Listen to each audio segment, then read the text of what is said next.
Hello, Linked HR. Good morning. My name is Dr. Cris Wildermuth. I'm your community chair, and I'm also an associate professor at Drake University, where I direct the Master in Leadership Development. So a shout out to my university today. I have a very brief message today, and I'm very curious about your thoughts. I wanted to talk about isolation in the workplace. The reason that this topic is so near and dear to my heart is that I have spent a big part of my sabbatical working on the isolation of professors specifically. So I was looking at professors who, for whatever reason, are working on their own and do not have the advantage of working with other colleagues and collaborating with other colleagues in their job. And what occurred to me is that this is hardly a higher education only issue, especially at a time in which so many people are working virtually.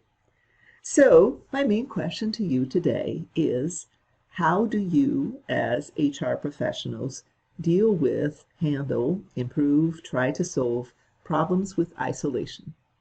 Now, let me take a step back and talk a little bit about what isolation means and what it does and what types of isolation there are. First of all, when I talk about isolation, I'm basically talking about feelings of being on your own, of not having human contact, not having human collaboration. Human beings are social. They like to be with other human beings. Of course, some of us are more extroverted than others.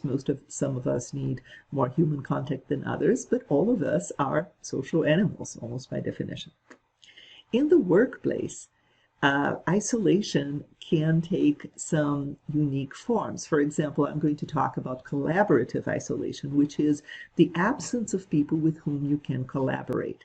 Collaborative isolation can have some serious impact on the amount of ideas that are generated, the end quality of the products that you create.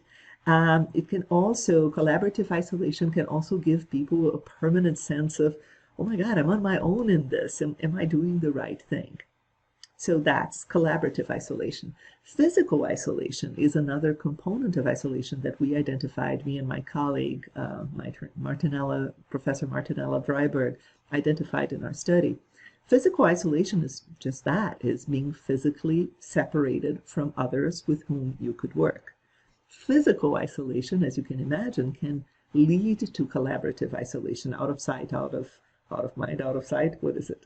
You're far away from people, so you're not seeing them all the time, so it's harder for you to set up meetings, for you to discuss how you can work together. Those informal contacts that can be so valuable for collaboration can disappear because of physical isolation. Now let's go back to our virtual work situation. You're physically isolated. How do you handle that?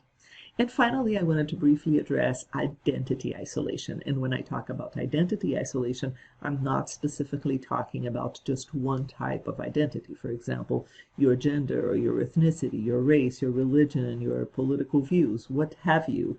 We all have identities, and some of these identities are more salient or more important to us than others. If there's nobody around you who shares your identity or with whom you can be open about your identity, does that generate problems with collaborative isolation? So, isolation in the workplace. My questions: have you experienced it? Have you seen it? And as an HR professional, what can you do about it? I'm very curious about your responses, looking forward to them, and wish you all a very happy and productive and non-isolated week. Happy learning, everyone.